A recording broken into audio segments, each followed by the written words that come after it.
Good evening, ladies and gentlemen. Welcome to the regular June meeting of the Concord Zoning Board of Adjustment. We will be proceeding in our usual fashion this evening, which is to say we will take the cases in the order in which they appear on the agenda.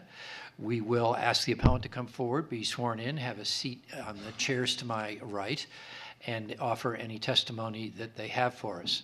We recommend highly that they do their best to confine their testimony to a 10-minute interval. Following that, we will ask the appellant to step down, and we will solicit testimony from anyone in the room who is in favor of the appeal, and then anyone in the room who is in opposition to the appeal. We ask those people to try and do their best to confine themselves to a 5-minute interval. Following that, we'll check in with code enforcement to see if there are any further comments on the case. And then, if anything has been raised that seems to bear factual clarification, the appellant will have the opportunity to offer that clarification, not new arguments, prior to our closing the public testimony portion of the hearing. In most cases, the board will act on each individual case prior to moving on to the next one. Our first case this evening is a little bit different. This requires a determination of regional impact before we can act on the variances that are cited in the case. This is case 0056-2023, determination of regional impact, 150 Manchester Street, CH Highway Commercial District, and AP Aquifer Protection Overlay, Manchester Street, Concord Auto LLC owner. The owner wishes to expand the auto sales use on the property to the newly acquired and merged abutting property. The owner is seeking the following variances: a variance to prohibited uses within the Aquifer Protection District to allow the expansion of the existing use into the overlay. Article 28.537A required setbacks to allow a storage setback of 10 feet where 50 feet is required. In Article 28.537B, screening requirements to allow a 10-foot wide planted buffer on the border with 8 Integra Drive in lieu of the 6-foot high perimeter fence that is required. In this case, as I understand it, if the board makes a determination of regional impact, then notification has to go out to those who might be impacted, before we can move forward with the rest of the hearing. Do I have that correct? That is correct. Okay. Is there anyone here from 150 Manchester Street? Probably not. Okay.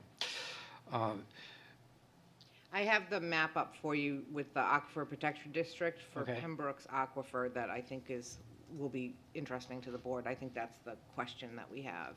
So the red highlight is the parcel that in question right here, and then this is the Aquifer Protection District from the Pembroke Aquifer. Were So you? it's in the Aquifer Protection District for Pembroke. It's in the Aquifer Protection District of a Pembroke Aquifer. It's not a Concord Aquifer. That's why. So this is there the we go. parcel right there. I didn't see Tinkerbell before. That's the parcel, and then this is the district. If she zooms it in. If I those zoom it lines go in, away. the lines go away. I got you. Okay. And as I understand it, that aquifer, my recollection is it serves a Concord well as well as the Pembroke wells. I think that's the lower chunk. I think that's this chunk here. Okay. Well, it looks like it's all one aquifer. Or is it? I think it's two different well protection areas. Oh, okay. They just overlap. But yes, so if you determine regional impact, we'll notify Pembroke and the Regional Planning Commission. Right. Well, it would appear, solicit the opinion of my colleagues, but it would appear to me that it's on the aquifer and that it potentially has a regional impact. Yeah. Everybody agree with that? Yeah, do we have something similar to this? Yeah, Maybe a we year did. ago? It was another car dealership. I think it might have It was been Tracy Banks. It was a parallel property, I think. Yeah, it was up in that same neighborhood, and it was for the same reason.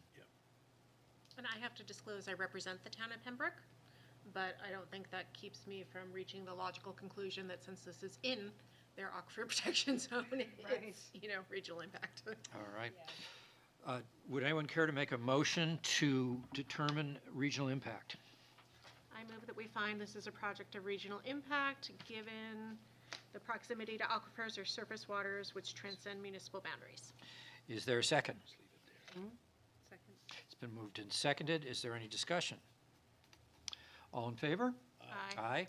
Anyone opposed? The vote is unanimous. We have made the determination of regional impact, and code enforcement will do the notifying, and we'll take this up again next month. Is that the way it works? That is the way it works. Thank you very much. Very good, thank you. Okay, now we move into the regular agenda. The first case is case double, before I go into these cases, I'll make a blanket statement here. We have a 4-member rather than a 5-member board tonight, which means that if you prefer to be heard by a 5-member board, you have the right to be heard by a 5-member board. We would have to recess your case to a later meeting. If you elect to be heard by a 4-member board, we can move forward with your case. It still requires 3 votes for any motion to carry, whether it's a 5-member board or a 4-member board, so the odds are slightly different. If you choose to be heard by a 4-member board, the fact that you were heard by a 4-member board does not create a reason for requesting a rehearing. So you'd have to abide by the board's decision unless you felt we made an error in some other way, but not because there were too few of us. So when you come up, I'll ask you to confirm that it's okay to be heard by a 4-member board for the record, assuming it is. And if it's not, say so, and we'll make arrangements. The first case then is 0041, 2023, 70 Store Street, OCP Opportunity Corridor Performance District, Brixmore Capital SC LLC is the owner. This was tabled from May 3rd. The owner wishes to install a building sign which exceeds the maximum area allowed and seeks a variance to Article 2869B, permitted building signs, to install combined sign area of 69.8 square feet, where 21 square feet is allowed. Do I hear a motion to take this off the table? So moved. Is there a second? Second. Any discussion? All in favor? Aye. Aye. Anyone opposed? The case is off the table, and is there anyone here from 70 Store Street to chat with us tonight? Swear to tell the truth and nothing but. I do. May we have your name for the record, please? Ted Jarvis, Spectrum Signs and Graphics.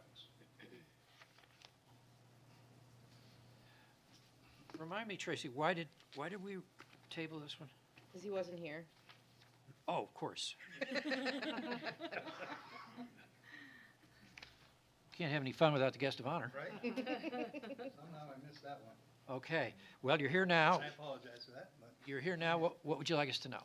So, again, my name is Ted Jarvis from Spectrum Signs and Graphics. And so my client would like to put an additional sign on the parking lot side of his building, which is the second entrance of the building there at 70 Store Street. And by doing so, that would clarify the wayfinding, because when people park in that back parking lot, they really don't know what entrance to go into on the door, the way things are set up currently right now. And we don't believe that that would be an impact. I think it would actually help out traffic-wise for folks to know where to go to get, because most of the traffic is coming from that side, not the Store Street side, which we do have a sign on. Additionally, they would like to put some branding on the windows, which are strips basically that say what they offer, what their products and service are. It is less than 10% of their current windows that they have at that location. And you should have copies of We do. We have signage. a copy of the sign, or a mock-up of the sign. So the additional sign on the building itself would be the same size as what's on Store Street, which is 16.5 square feet. And then the additional window graphics would be the strips going around all of the glass in the middle of the window, so it's not intruding any view looking in or out of the building. And it's not overly graphics on the window. For the record, after having made my little speech about 4 members of the board, I neglected to ask you to confirm that it's okay to be heard by a I was four-member hoping board. you were going to remember that. Yeah, that's fine. Okay, very good. Can I just make the window graphics weren't actually detailed in the application. They were on the visuals, but they weren't part of the calculation, I don't believe. Of area? Yeah.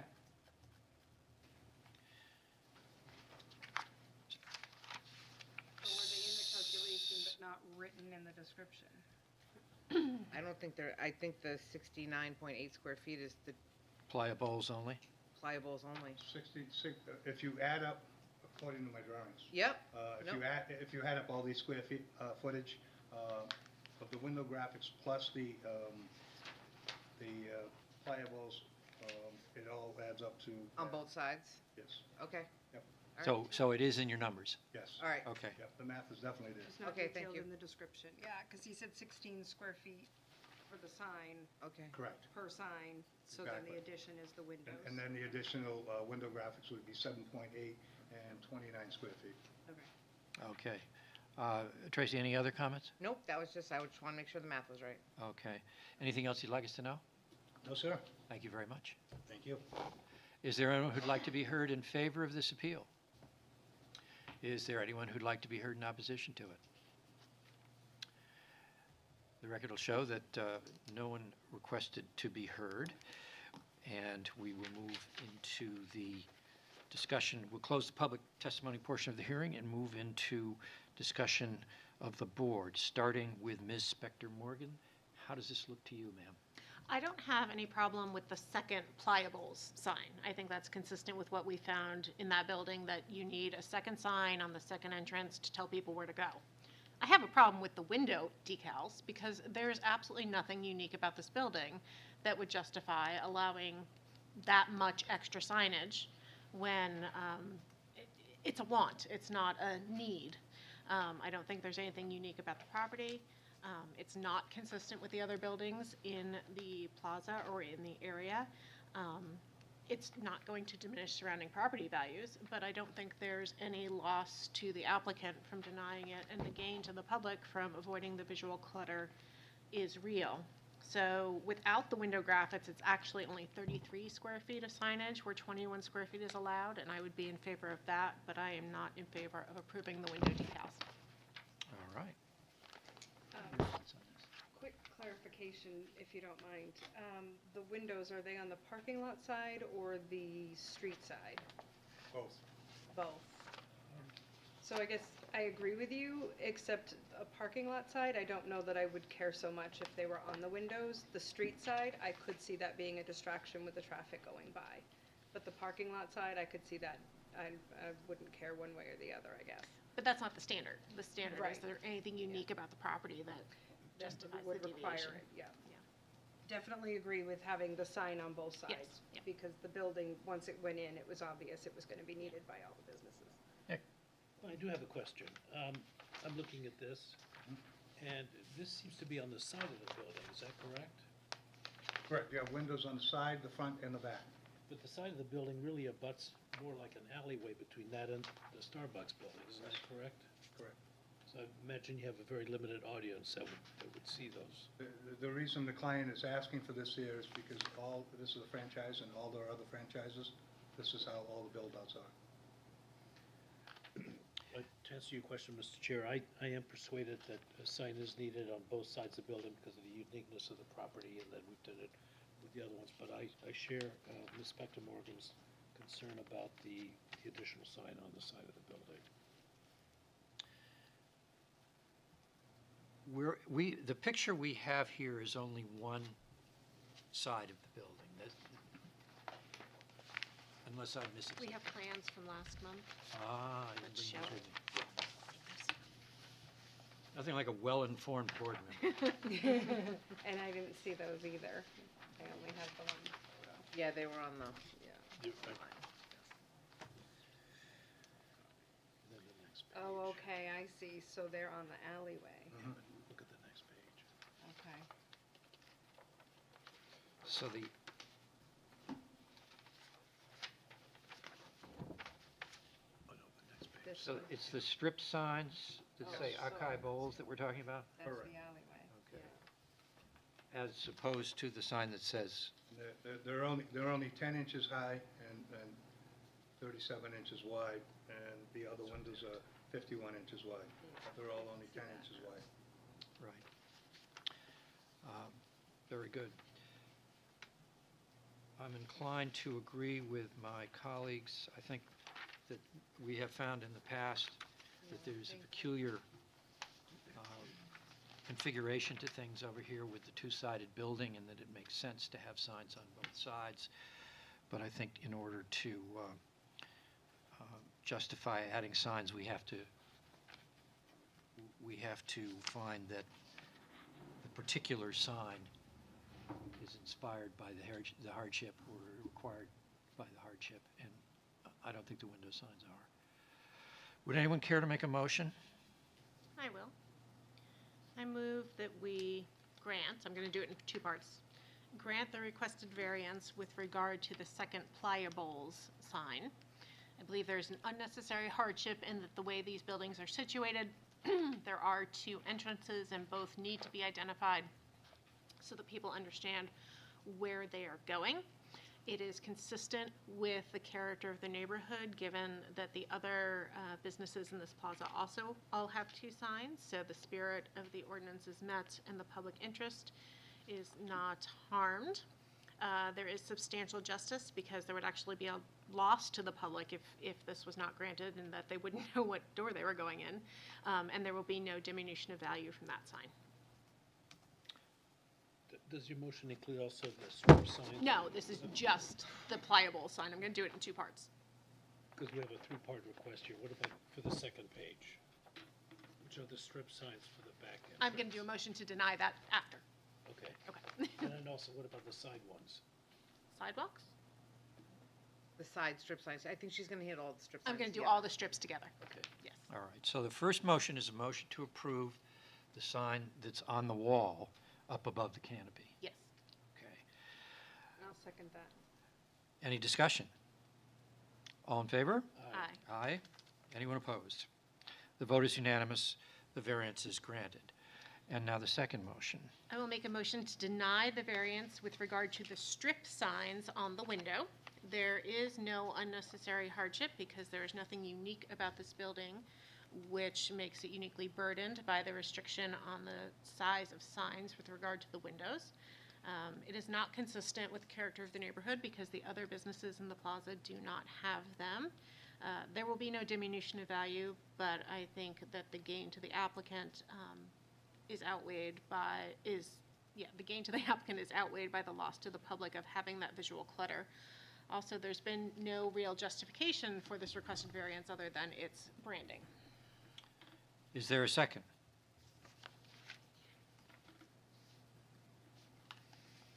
Nope. Would you care a second? You don't have to. Yeah, I'm just kind of up in the air on that one, so, Okay. and it's I my mean, first a motion meeting can fail for on lack of a That's fine. second. So you're gonna pass on that? Pass, yeah. Okay. So the motion fails for lack of a second. Do we have an alternative motion to grant the, I'll change it up a little bit. I Signs. make a motion to just approve the 7.8 square foot signs on the back entrance, strip signs only. And back also- entrance? That's this one? The back windows. It'll be this one right here. Okay. And my comment would be that when you look at the 16.5 square foot sign plus 7.8, that comes out to 24.3 square feet, and they're allowed 21 square feet. So we're talking about 3.3 inch difference. But they also have signage on the front of the building that counts towards that total. Right.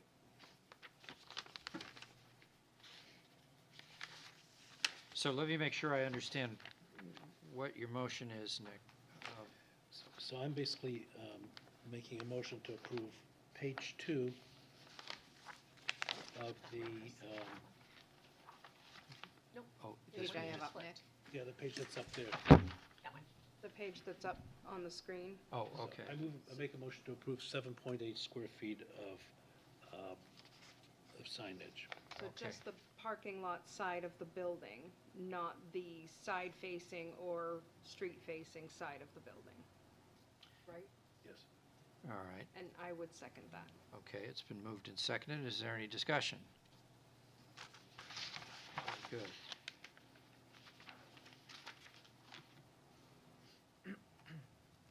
So this leaves out the side windows. Right. Let me see. All right, I guess it's time to call for a vote. All those in favor of the motion, please say aye. Aye. All those opposed? Nay? Nay. That ties it up, which means Motion's denied. Which means the motion does not pass. the motion does not pass and we have no decision, or we just have no, The decision is that it does not pass. It's Right. not denied, it's not granted, it just does not pass. right. So, can they come back for, Not unless it's substantively different. okay. So the default is that it's not granted, Correct. okay. We don't run into this very often. All right, now, did that cover all of the parts of the application? Yes. All right, then, Mr. Jarvis, what we've gone and done to you is approved the signs on the wall, but not on the windows. Yep. Okay, Thank you. you're welcome. Have a great evening. Thanks.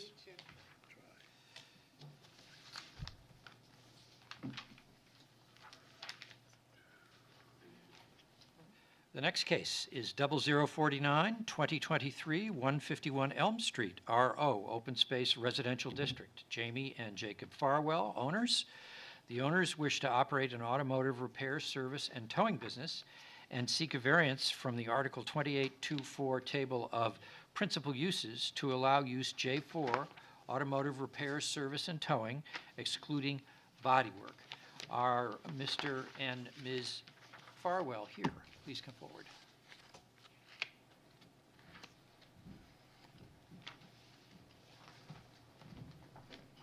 May I swear you all in? Swear to tell the truth. Yes, we do. Thank you very much. Would you identify yourselves for the record as you testify, and would you confirm, if in fact it's the case, that a four-member board is acceptable to you? I'll speak. Daniel Muller from Cronin Bisson Zelinski. With me are Jacob Farwell and Jamie Farwell. Number one, yes, we agree to go forward with a four-member board. What would you like us to know? Thank you, Mr. Chairman. Essentially, Mr.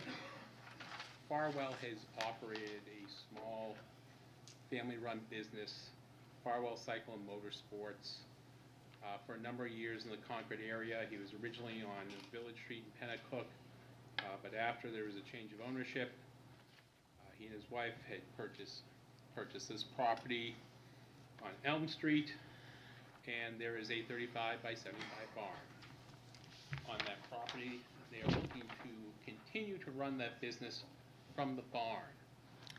Just as an initial matter, while the classification here is for automotive repair and towing, there is no expectation there will be any towing. No cars will be worked on at this property. Farwell Cycle and Motorsports focuses on the service and maintenance of motorcycles, dirt bikes, ATVs, other vehicles with small engines. That's all they do. There's no body work involved. Again, no automobiles. So the notice here, and again, just for clarification, for not only for the board, but for any abutters who might have a concern, we're not looking to do automotive repair, and we don't have an objection if the board wants to condition any grant limiting the scope of the variance in that respect. The property itself is a little over 11 and a half acres. One of the things that didn't make it into the application, but is relevant in terms of hardship and also potential for changes to the property. A portion of the property is in current use. Obviously, under the state law, you have to have 10 continuous acres and to qualify for current use. So it does limit any further expansion, which in any case, Mr. Farwell does not intend to expand beyond where he is right now, which is he's essentially the only employee. All business is by appointment. He usually has less than 5 customers per week. Mrs. Farwell does help with the books, but there are no other employees. Typically, there are 4 to 6 motorcycles on site. They store them inside the barn. In fact, here we would agree, again, to the extent relief is granted, to a stipulation or a condition that there be no outside storage. He has a system set up for disposal of motor oils. In terms of hours of operation, it operates Tuesday to Friday, 9 a.m. to 6 p.m., Saturday, 9 to 2 p.m. There are no signs. There is one, if you would consider a sign, a freestanding metal logo that someone made for him that is attached to the building. If that is a problem, he's willing to take that down. Again, he is trying to keep this essentially in terms of scale similar to a home occupation rather than a full-blown business. They do reside on the property, and they're looking to keep their property looking good, obviously, as they do live there. Mr. Farwell, since he's operated at that location, he hasn't personally received any complaints from his neighbors.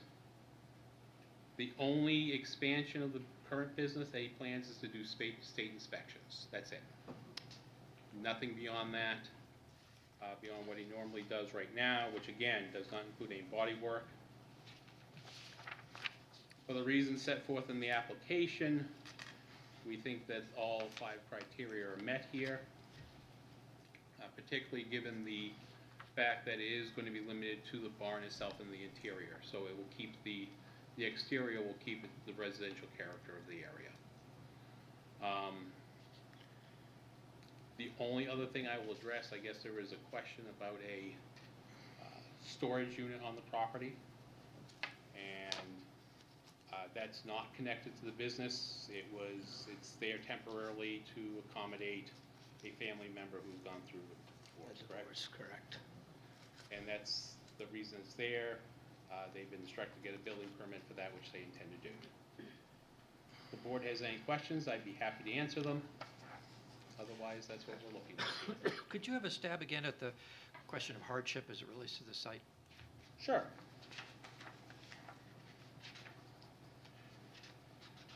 Obviously, this property, as I indicated, is over 11 acres, 10 of which, if you're going to maintain it for current use, have to not be developed. Once you've developed beyond, so that you have less than 10 contiguous acres, you're going to take it out of current use, and that will trigger a penalty that will have to be paid by the owner. This is on the parcel is on the edge of the residential open space zoning district. It's not too far from the more densely populated Pennacook Village area, which is where they previously operated. You have a 35, in terms of improvements on the property, there was a 35 by 75 barn, which makes, given its size and the like, it's also, that barn is located such that the closest property is the city of Concord property below it. It's not, the barn itself is 100 feet back at least from the road. So you have a situation where you have an existing structure that, an existing improvement that will reasonably allow for this particular use. And that use, now this distinguishes it from similarly zoned properties. You have this, again, existing structure where it's located, and it will allow for the use of that property in such a manner that it still maintains its residential character. You have a single family house. This is further back. the business operation is going to be limited to the barn because, or garage, whatever you wish to call it, because that will actually allow for the business of his scale to be operated there indoors, which is not always the case with these sorts of operations. If you have a smaller building, obviously you may have to store stuff outdoors. That's not the case here. He can store his stuff indoors. Indeed, given his clientele, they want their bikes stored indoors. They don't want them outdoors. It will ruin their investment. So, again, with all of those considerations, you can see on the map the closest residence here outside of the Farwell's own residence. It's not directly across the street. This is, again, further back. Given all of those circumstances, we do think that there are special conditions of the property that make it such that there's no fair and substantial relationship between the general purpose of prohibiting this particular use and its application to this particular property. Other questions from the board? Is it okay to ask a question? Yes, of course, yeah. So I noticed that the request says automotive repairs and towing business. Is that because that's the only category with which to file, even though the request is specifically small engine and motorcycle? Correct. Okay, so this makes it sound like the letters that we got were specific to The use category from the the ordinance. use category, but not what he's actually looking to do. The use category is the closest approximation of what he's looking to do. So Right. the way that, for you and Right. the abutters, the way that the ordinance works is you have the categories and you have to give it one. You Yeah. can't create a new category Right. that's not there. So, Right. for example, when we look at doggy daycares, we have to call them commercial kennels because there is no other dog use. You know what I mean? So this is the closest thing that it fits into. Can we, in discussion of this, approve it with the limitation of the type of work that he's asking for? You can most certainly add conditions. Can it also be limited to him where a variance is normally conditioned to the property? No. Okay, I just wanted to clarify, because Yep. I'm newer You- to the board, so. Yep, you can add conditions of where on the property it happens, when on the property, in terms of hours and those sorts of things. Okay. But not, Size of vehicles. right, but the Okay. variance is for the property specifically. Okay, thank you. Did you have other questions, Brenda? I think that's it. I really just wanted to make sure I understood Okay. the difference of what the description of the request was and what I'm actually reading in the request itself. Gotcha. Thank you. Nick, any questions? Good. Anything else you'd like us to know?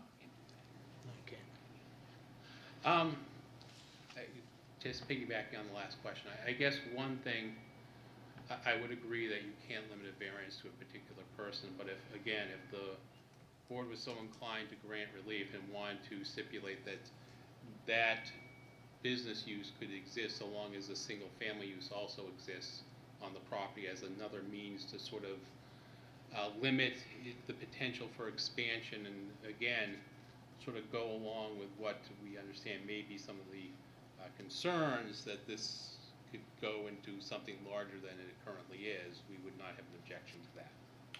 Thank you very much. Thank you very much. Thank you. Thank you. We'll see you later. Thank you, folks.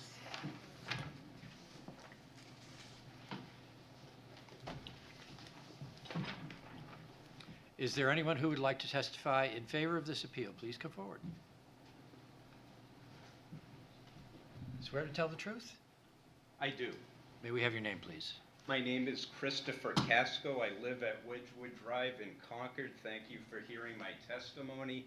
I come before you this evening as an avid motorcyclist to talk about that granting this would be in the public good because there is a gap in motorcycle service in Concord as it currently exists. In September of 2020, Heritage Harley-Davidson abruptly closed. I was a longtime customer of Heritage, had all my service work done there, but bought all but one of my motorcycles from Heritage, so when they closed, there really was no other alternative. Mr. Farwell will provide a viable alternative.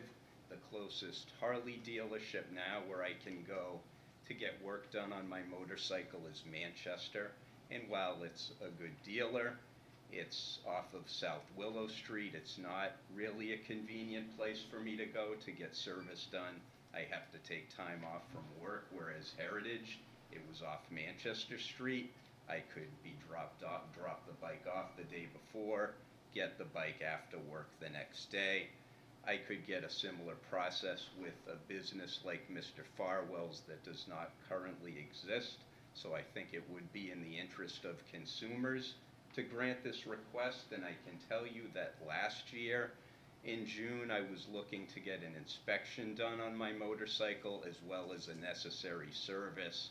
And before calling Manchester, I called National Power Sports, a local dealership, and while they said that they could do the inspection right away, they could only book me for a service in September, so I was forced to go to Manchester. So a business like Mr. Farwell's would be an alternative, and it would certainly be a good alternative for consumers. Just a couple comments on any impact on the neighborhood. As a rider, I'm very respectful of neighbors. When I'm riding through a neighborhood, I don't unnecessarily rev the engine to hear my loud pipes. In fact, I have the stock exhaust on my Harley Davidson now. It's very quiet. And even when I go into my own neighborhood up off the heights, I can tell you I turn the radio down so as to not disturb my neighbors. And I would expect that Mr. Farwell's clients would behave much in the same manner. So I think they would have a minimal impact on neighbors. They will be respectful riding in and out of his shop. All the work will happen inside the shop. It's not noisy work. Motorcycle service is very quiet. I would suggest that people riding by in cars or even walking by would not even hear the work being performed there. So Thank you very much, Mr. Casco. thank you. Thank you. Is there anyone else who'd like to be heard in favor? Please come forward. Thank you, Mr. Chairman. Do you swear to tell the truth? I do. May we have your name, please? Yes, my name is Linda Cappuccino. I just briefly wanted to state that I have been familiar and known Jamie Farwell for approximately 15 years, and I just want to address, I know that you had asked earlier, this might not be relevant, I could be off track, and if I am, I apologize, but you did mention the word hardship, and were there any mitigating circumstances that might relate to that? And all I'd like to say about that is that I know that, well, I remember Jamie when she turned 21, when she was the administrative staff person for where I work, and I know that she and Mr. Farwell have struggled and saved every penny that they've earned to eventually get married, build this home where they now live, with the expectation that he would be able to do that. And I think even though he had worked someplace else that closed down or they lost the lease, that the mitigating fact for them is that it would significantly impact their ability, I think, to continue to pay the mortgage on that property. And they built that house themselves. I mean, they had contractors, but they really struggled to have everything that they have now. Not expecting, I think, to do the work at that property when they purchased and built it, except for this lease that fell through where he was previously conducting the same work. So I just ask you to consider that as well. Thank you very much. Is there anyone else who'd like to be heard in favor? Is there anyone who'd like to be heard in opposition? We do have several emails which have been submitted to the board. I will summarize them rather than read them all word for word. We have one from Andrew Stout, who is opposed to the variance. He believes it's inconsistent with the spirit of the zoning ordinance. We have one from Mark Edwards, who has lived on Elm Street for 17 years and believes that commercial businesses are inappropriate here. He's concerned about traffic on the road. He's concerned about it being a residential neighborhood. And he said he believes a good deal of the land is in flood zone. And he worries about the disposition of products that could affect water. Dennis Susi, he lives at 166 Elm Street.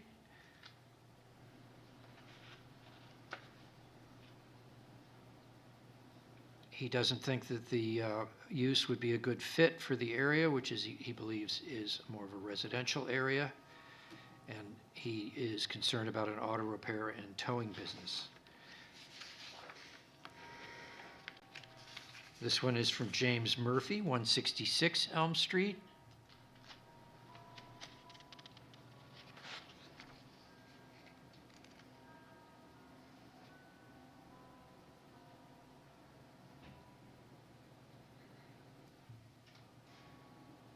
He points out that a motorcycle repair shop is different from auto repair and towing. But he doesn't believe that, when he says that kind of business, I'm not sure whether he means an auto repair or a motorcycle shop would be consistent with the residential nature of the neighborhood. He recommends placing some restrictions on the variance, such as confining the business to the existing structure and no storage on the outside of the building. We have one from it says Angela Comcast. I'm not sure if that's Angela Comcast or Angela someone else. Oh, Angela Johnston, you know. All right. She resides at 189 Elm Street, and it considers it a beautiful residential neighborhood, but a dangerous curve in the road in this neighborhood.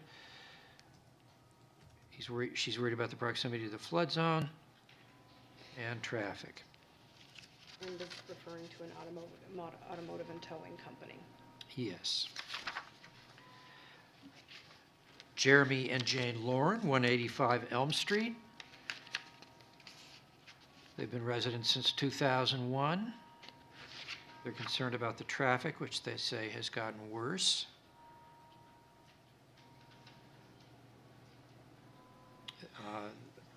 Concerned about a business use moving into a residential neighborhood, affecting traffic, and creating noise, and concerned about the pond across the street in the Contoocook River where waste might go into it. Another concern is property values. David Miller, 133 Elm Street. Does not support the variance. He's concerned about speeding on that section of road. And that's the submissions that we have. Mr. Muller, would you like to offer factual clarification in response to anything that you've heard? Can I actually ask Dr. Hutton a question first? You bet. You bet. Do Come on up. Do I assume this arises out of an enforcement action? It does not, No? Okay. And has the city received any complaints about? not to my knowledge. Okay, thank you.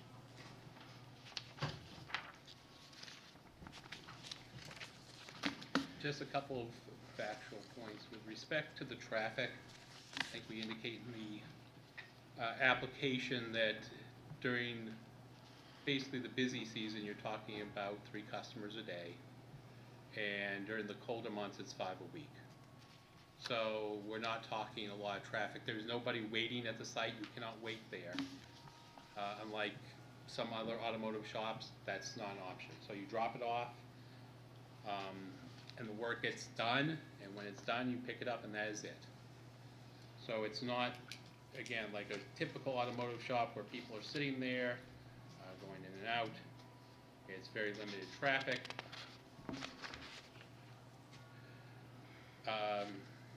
In terms of the flood zone, I believe back portions of the property closer to the river are within the flood zone, but the upper portion where we're talking about is not. With respect to the concerns about waste disposal, as we indicate in the application, Mr. Farwell has a very well-established system where he takes motor oil and the like, he brings it to VIP after, where they will accept it. It doesn't get dumped down a drain, nothing of that nature.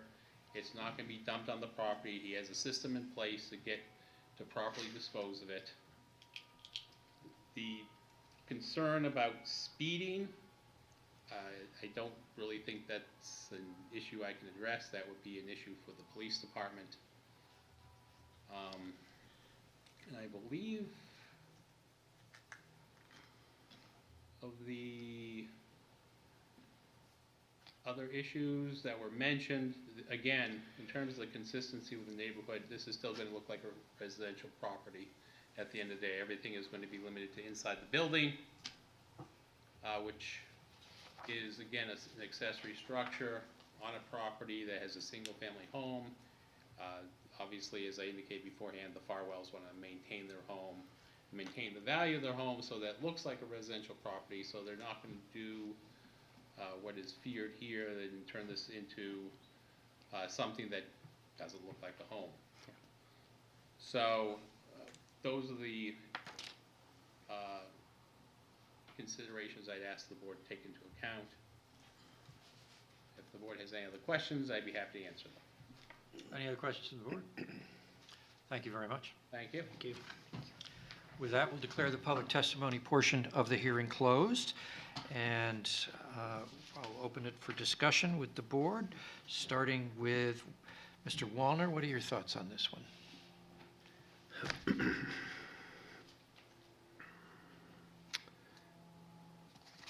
I think we're a little weak on the argument for a hardship.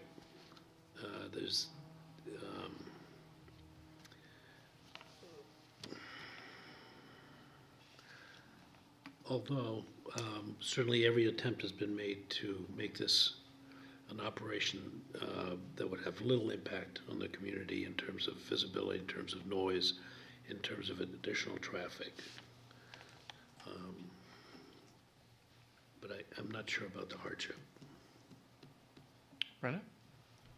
My thoughts is the hardship kind of got created with the lease being broken, with the change of ownership of where he was established for a really long time. I think with it all being encased inside the barn, I think if the neighbors that wrote the letters in opposition understood that it's not automotive, it's not towing, it's just small vehicle, I think some of them might not have sent letters or might have said under these circumstances. So I just, I'm kind of feeling okay with it, with the restrictions that it remains these small vehicles, the motorcycles, the motorsports type vehicles, encased within the barn, no outside parking to maintain the residential appearance. Okay. Laura? I'm sure that the Farrells are good people and that this is a good business, but I agree with Nick. There is no unnecessary hardship here. There is nothing about the property that makes it uniquely burdened by the use restriction. And just because the barn would be a good place to have this business doesn't equal unnecessary hardship. I also agree with the abutters that it's not consistent with a residential and very rural neighborhood. So I would say it is contrary to the public interest and not consistent with the spirit of the ordinance. I hate this kind of case because I'd love to see their business succeed, and I think they could probably do it here without causing anybody any injury. Unfortunately, I believe our hands are tied, or at least in my mind, they're tied by the fact that there is not a hardship that runs with the land, and there's quite clear prohibition against this kind of use in that neighborhood that was made by people that created the ordinance, not by the board. And in this case, I'm going to have to side with Ms. Spector-Morgan reluctantly, but it's the only decision I can come to and justify. Would anyone care to make a motion? I will make a motion to deny the requested variance. Do you want me to? Yeah. Yeah. Spell out the criteria, Yes. if you would, please. There is no unnecessary hardship here. There is nothing unique about the property that makes it burdened by this use restriction any differently than any other property in the area. And although the barn may be a good place to do it, Garrison tells us that just because a property is well suited for a use doesn't does not make unnecessary hardship. The public interest and spirit of the ordinance criteria are not met because this is not consistent with a residential neighborhood. And I personally, I don't know if everyone else does, have a real concern that it could diminish surrounding property values given how inconsistent it is with a residential and rural neighborhood. Could you elucidate on Garrison? Is that a case? Yeah, Garrison's the case where out in Henniker, they had cobbled together a bunch of properties and they wanted to put like an ammunition manufacturing plant in the middle of it. And the board granted the variance saying this is the perfect place for that. That'd be great. And the Supreme Court said it may very well be great here, but there's no unnecessary hardship because there's nothing about the property that makes it different. Understood. Okay. Very good. Is there a second for the motion? Yeah, I'll second it. I hear a listless and half-hearted Well, second, I but a echo second your sentiments nevertheless. to how this is, I do this with mixed emotions. It's been moved and seconded. Is there any discussion? All those in favor of the motion to deny, please say aye. Aye. Aye. Those in opposition? Okay. Nay. The vote is 3-1. With Ms. Perkins in the minority, the variance is denied. Thank you. You're welcome. Okay.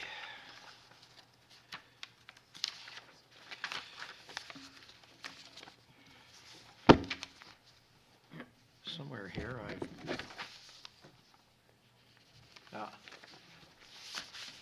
got my agenda. Okay, 0051 is the next case, 2023, 254 North State Street, Institutional District, Smokestack Realty LLC owner. The owners wish to operate a cornhole facility and seek a variance from Article 28.2.4, Table of Principal Uses, to allow use C3 indoor recreational facility, and Article 28.7.2E, Table of Parking Requirements, for providing 20 spaces where 64 are required.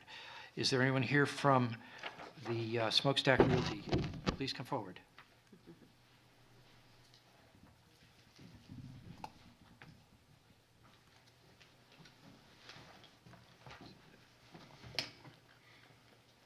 Swear to tell the truth. Yes, do. Once again, would you identify yourselves for the record, please? Daniel Muller from Cronin Bisson Zelinski on behalf of the applicants. This is Anthony DeFlorio.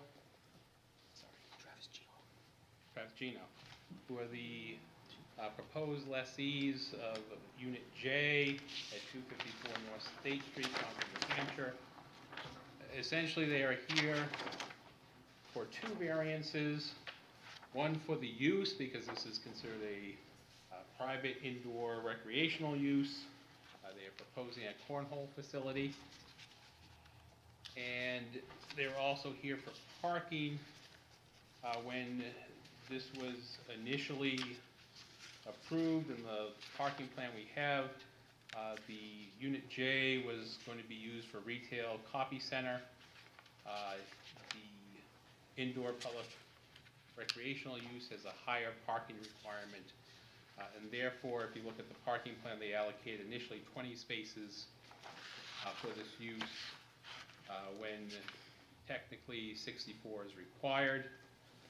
In terms of background and factual information here,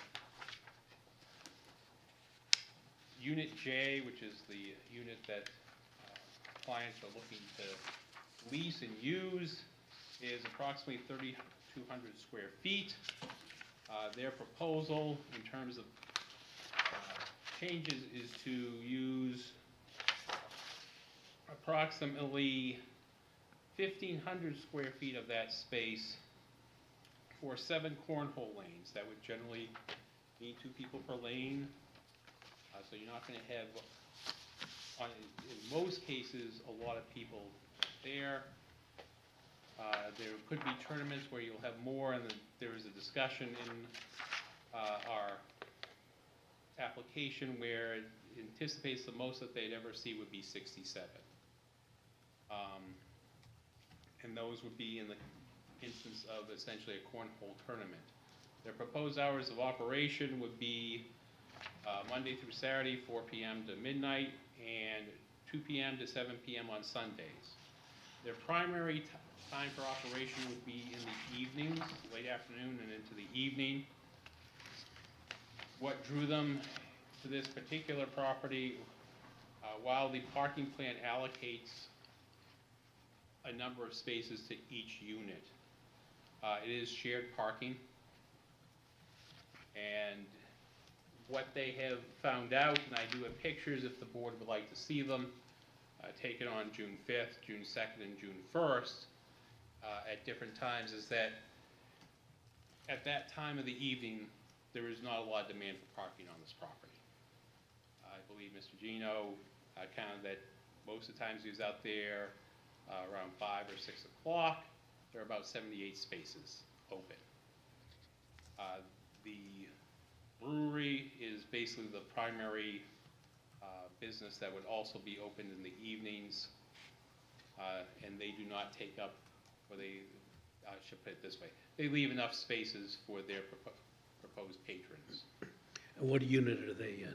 What's that? What unit is a brewery in? It's not actually a brewery, it's It's- Area 23, it's a Area, bar, restaurant. yeah, okay. Do you know which?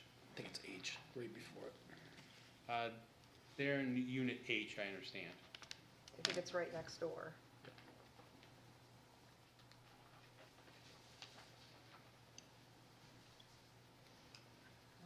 So essentially, as to why they looked at this site, not only do you have a mixed use and you have a space that is substantial enough for a cornhole facility, this particular unit had been used as a gym beforehand. It's off of North State Street, which provide, obviously Route 3, so it's, your access to the property will come from a substantial road in the area. There are no cornhole facilities in the area, so what they're trying to do here is they're trying to fill a gap in a sport that has become more popular over more recent years. Played in a lot of backyards now, so they're looking for an opportunity to essentially provide that type of facility where people can go and play, which would be in the public interest. The Smokestack Center, as I indicated, actually is a mixed-use property. It has a variety of uses, and it's particularly appropriate here because most of those uses, again, as I indicated with respect to the parking, aren't going to compete time-wise with what's proposed here, that you will not always have that in other properties. And you won't always have the shared parking for everybody. Some facilities have designated parking, which would provide more of a, at least in this case, the limitation on the particular use. In terms of employees, they plan to have 3 employees, including an event coordinator. They would like to serve limited alcohol and prepared foods that would be kept in warmers. There would be no cooking facilities on the site. I believe you have a copy of a sort of a plan showing what they propose to do indoors. If the board has any other questions, I'd be happy to answer them, but try to keep this short and sweet. Questions from the board?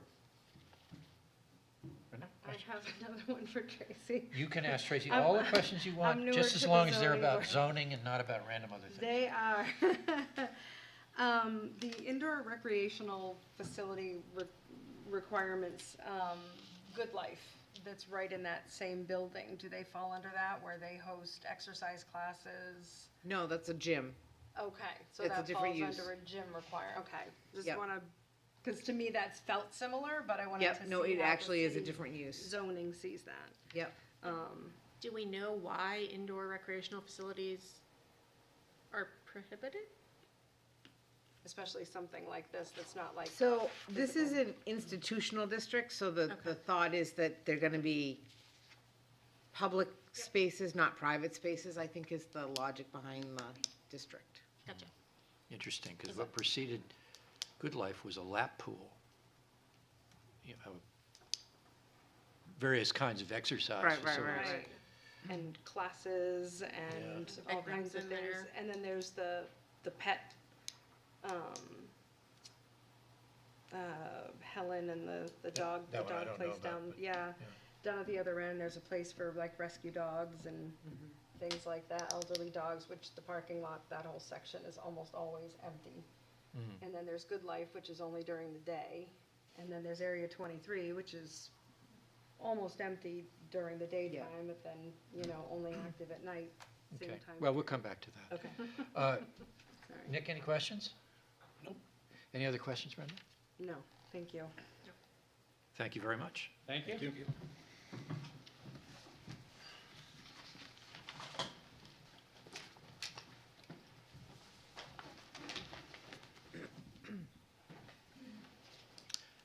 Is there anyone here who wishes to be heard in favor of the appeal? Is there anyone here who wishes to be heard in opposition to it? The record will show that no one spoke in favor or in opposition, and I don't believe we have any letters on this one. So we will close the public testimony portion of the hearing, and we'll start with Ms. Perkins, and what are your thoughts? You're up. I'm still figuring out the whole hardship part of how things work, but other than that, I mean, I think it would be a good use of the space. I do know that area because of Good Life and the dog facility and Area 23, so I'm familiar with the parking lot. I think there's plenty of parking down there to allow for that portion of the variance. And I'm not an avid cornholer, but I think that having that in Concord would be good for the community. I don't see any negative to it to impact the community, especially down in the smokestack. It's so tucked in back there, it's not gonna cause any issues for any of the neighbors. Mr. Wallner. I think it's, the whole area is a great example of mixed use. I think in the past, we've approved a couple of things in that area that that are considered mixed use for an institutional district, so I'm inclined to support it. Ms. Victor Morgan. Me too. Okay. Move approval. Well, I want to say my piece. I came all the way over here, put on a tie, I want to say my piece. Gee. The smokestack is actually the remains of a granite cutting plant that I think that the configuration of the property and the building and the things that are around it create a unique circumstance there. And this seems to me to be a reasonable use of part of that building. And so from the point of view of hardship, I think you can make a case that hardship is implied by the configuration of both the lot and the building in this location or any other location it might happen to be in. I can see, as far as the parking goes, I think they make a pretty good case that they don't need all the parking they have. My general feeling about parking in this kind of a situation is if they don't have enough, it's their problem, not anybody else's. So I don't see any imposition on the neighbors or any contradiction of the intent of the zoning. So I would be inclined to support a motion to approve. Is there any such motion? I'll make that motion. Is there a second? I'll second it. We customarily, Brenda, when we make a motion, we need to, Clarify. incorporate, at least incorporate all the things that we've said. Is there anything? Oh, I'm not nearly as eloquent as she is. Someone else can make the motion then. No, it's fine. You've made the I motion. still have to get used to what to say. It's been seconded. You're on the bike. Just keep it moving. Oh, no. Well, any of us can chime in with. Would you like me to assist you, Brenda? Yes, Yeah. please, thank you. I think we heard about hardship, at least from the august chair. Yeah. So granting the use variance would be not contrary to the public interest and consistent with the spirit of the ordinance because it is consistent with the other uses in that building. And while this is in an industrial zone, there are no industrial uses in that building, and I can't imagine that there would be. The loss to the applicant, while small, there is absolutely no gain to the public from denying the use variance. The surrounding property values are essentially residential, which are already abutted up against a mixed-use building and other commercial uses, so those aren't going to diminish. And I think the unnecessary hardship is the location of this very large, previously approved mixed-use building in the industrial district. As for the parking, I agree that the unnecessary hardship is that there are plenty of parking spaces, they just aren't assigned to this particular unit. There will be no diminution of surrounding property values by allowing less parking. It's not like anyone's going to park up on the street and walk down there. It's consistent with the other uses in the building, and I think that there's no gain to the public from strictly enforcing the parking restrictions here. That all consistent with your motion? Ditto. And with the second? Who seconded, Nick? I seconded it. Oh. Who seconded? Well, then I think that question answers itself. Very good. We have a motion and a second. Is there any further discussion? All those in favor, please say aye. Aye. Anyone opposed? The vote is unanimous. The variance is granted. Good luck with your business. Thank you very much. You're welcome. Next case this evening is case 0055, 2023, 25 Chanel Drive in an IN Industrial District, 25 Chanel LLC owner. The owners wish to operate a secondary charter school and seek a variance from Article 2824, Table of Principal Uses, to allow use B1 elementary and secondary schools. Is there anyone here from the secondary school or from 25 Chanel Drive? Please come forward.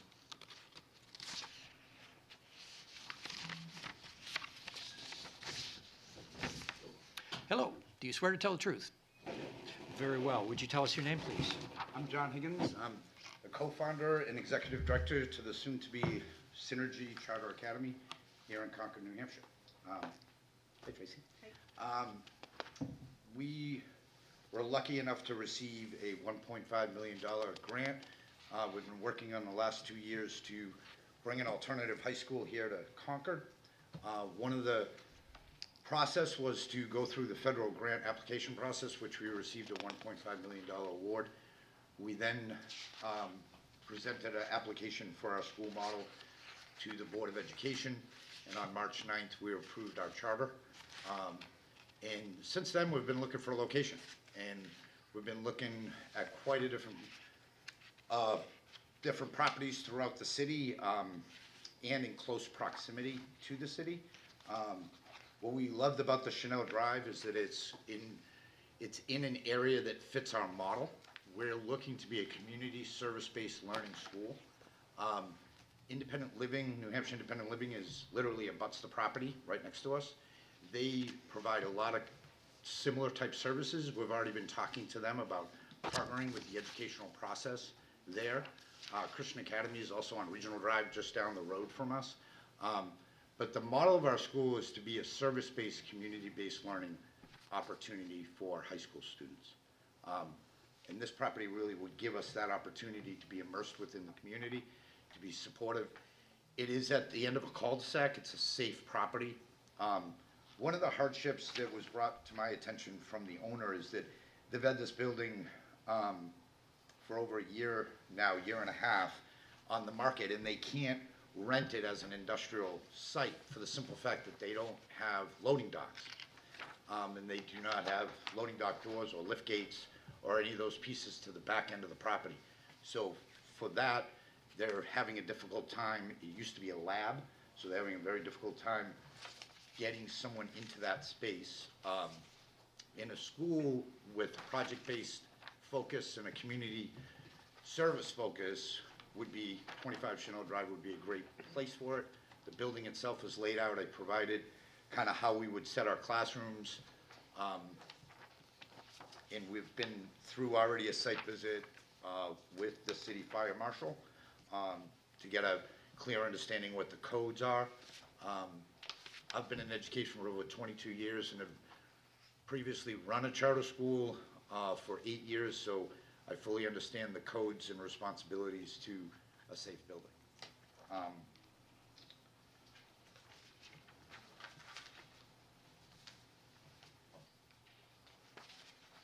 think that's what I'd have to offer. Questions from the board? Nick, any questions? Brenda? Is this the entire map of the space? That's the entire map This of one the page? 12,000 square foot and where we would put our classrooms. And how many kids? We're going to start initially with 64 students and work our way to 120, which will be our cap. At that point, would create a waiting list for students. Would you have outdoor recreation space on the property? No, there's not set outdoor recreation space, but there is areas that we could potentially, put a cornhole area out there.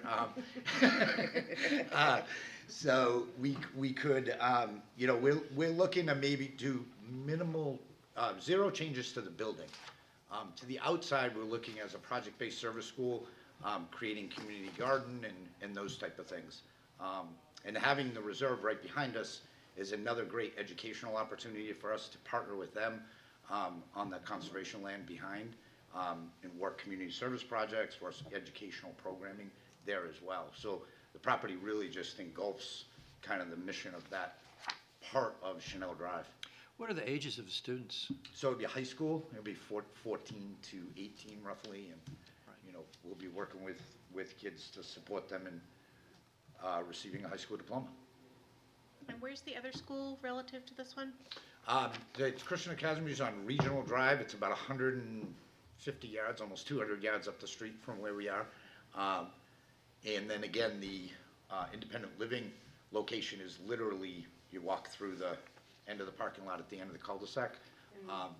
And they provide very similar services to what we're doing. They work very much with special needs students and special ed department within Concord, and they're tied with the DOE as well. So it would really give us a huge partnership with them. And like I said, we've already been in communication. So we'll be working with them regardless of where we are, but that would be ideal to have a partner like that right next door. Are you trying to find it for me? I'm trying to turn off some of the lights so you can see it better. So I see the airport. there's the airport. This is Regional Drive here, Okay, and this is the subject properties down here. okay. Any other questions from the board? Is there anything else you'd like us to know? Just a couple other things. It's the unit is, a standalone. We would occupy the entire space. So that would be good where it's not impeding on any other businesses in that regard. The other piece is a lot of our kids will come through area transit. So we'll be using the CAT system for busing, and there is a bus stop just again right at the end of Chanel on Regional, about 100 yards up the street. So that would be an easy location. It's also in a central part of the city where we would be getting a lot of our students from, in some of those areas off of Loudon Road in that general area. So the location itself fits a lot of our needs and model, and it really will support the community in a better way. And it'll give a building use that currently can't kind of meet the needs of an industrial space due to no loading docks and lift gates. Very good. Thank you. Thank you. Is there anyone who'd like to be heard in favor of this appeal? Is there anyone who'd like to be heard in opposition to it? The record will show that there was no testimony in favor or in opposition. Any comments from code enforcement? No comments from code enforcement. With that, we'll close the public testimony portion of the hearing. Since I only have 3 people to pick on tonight, I'm going to get kind of repetitive. And this time it's Ms. Spector Morgan on my right. What are your thoughts on this, Laura? I am inclined to grant this variance. I think the property is unique, that it cannot apparently be used for industrial purposes, given its lack of loading docks and lift doors. It is relatively consistent with the other uses in the area, particularly the abutting use and the other school, which is not that far away. It's not going to diminish surrounding property values, it's just not that kind of use. And there's no gain to the public from denying this variance. Brenda? I agree. Nick? Yeah, again, it's the catch-all industrial district where we've got a variety of different uses that don't quite conform to industrial, so I'm inclined to support that based on that. I agree with my colleagues. Would anyone care to make a motion? For the reasons I previously stated, I move that we grant the variance. Is there a second? Second. It's been moved and seconded. Any discussion? All in favor, please say aye. Aye. Aye. Anyone opposed? The vote is unanimous. The variance is granted. You're all set. You're welcome. Good luck with your school. Yeah, no, love to show it to you sometime. I look forward to seeing it.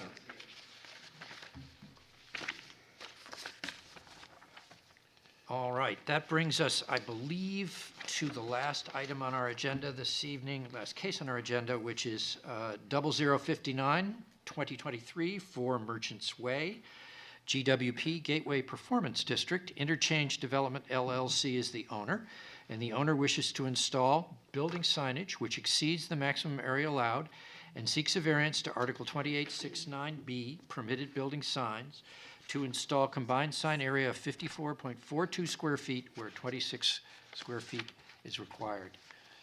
Ms. Razio, are you going to join us?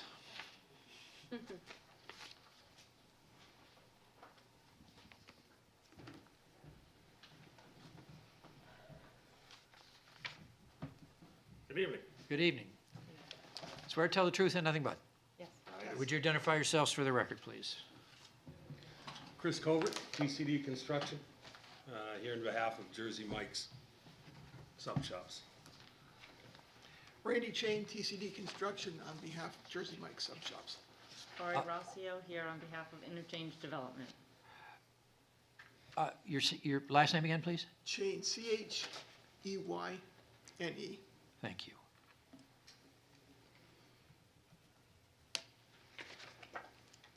What would you like us to know? Well, I'd like to know the uniqueness of the property. Have everyone been up to exit 17 around the traffic circle on Merchants Way? And okay, so you do understand where this is located. I do have some additional photographs of the site, which were not, I believe, in the sign package, which just shows a frontal view and a back view of the proposed signs. In order to show you the difference, who would like these first? I'll get them. Okay. Thanks, Teresa. Yeah.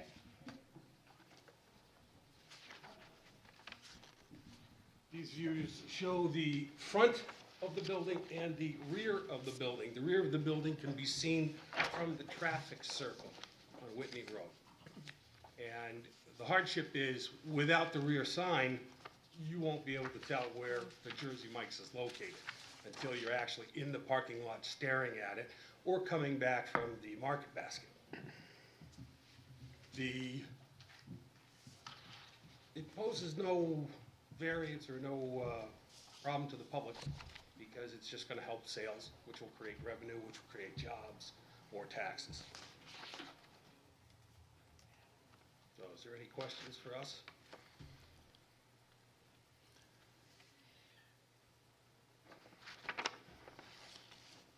I'm looking at your photograph here, but I'm not quite sure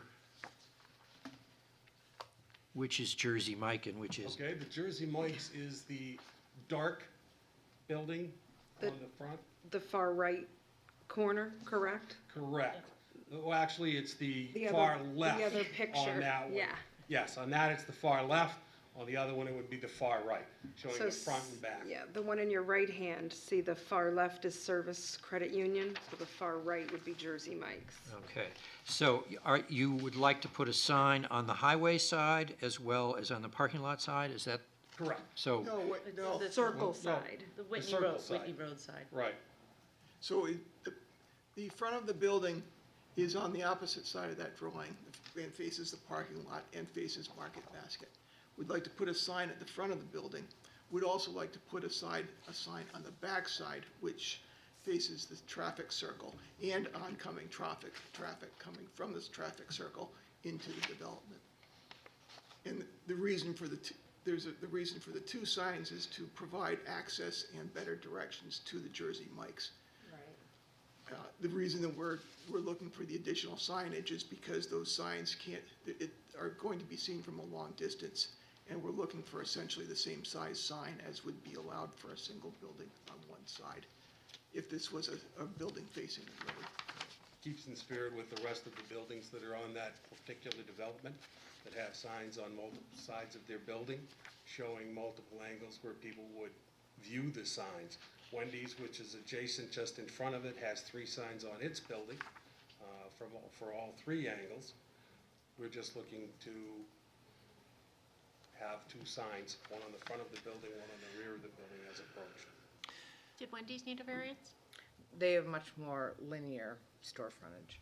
I apologize for my obtuseness, but I'd like you to help me out by showing me on the plan there where the Sure. signs would go. Absolutely, absolutely. If we are entering off of, coming into Whitney Road, which is here, Mhm. we come around the traffic circle, okay? At this point in time, the Jersey Mike's is located here in the corner.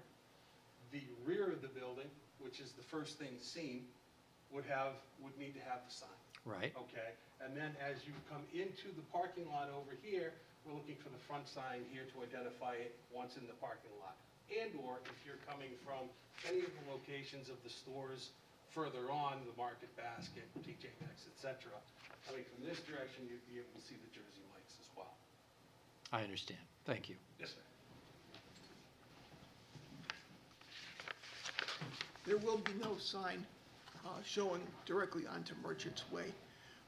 That will just be the architecture that is currently existing. Did I already ask you, are we looking at the sign ordinance? Because I feel like we get a lot of sign variances. We have a, They're trying to make it stricter, right? That's what you told me? yeah.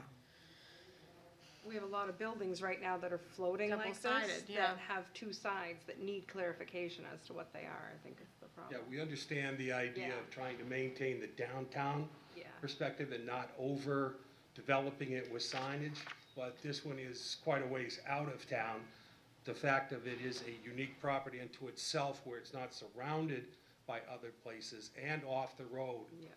But once you enter into it, you've all driven into a parking lot where, oh, where is that place I'm looking for? This just makes it easier on the public to be able to see where to locate the place that they're intending to go. Thank you very much. Thank you. Any other questions from the board? Thanks. Is there anyone here who wishes to be heard in favor of this appeal? Or in opposition to it?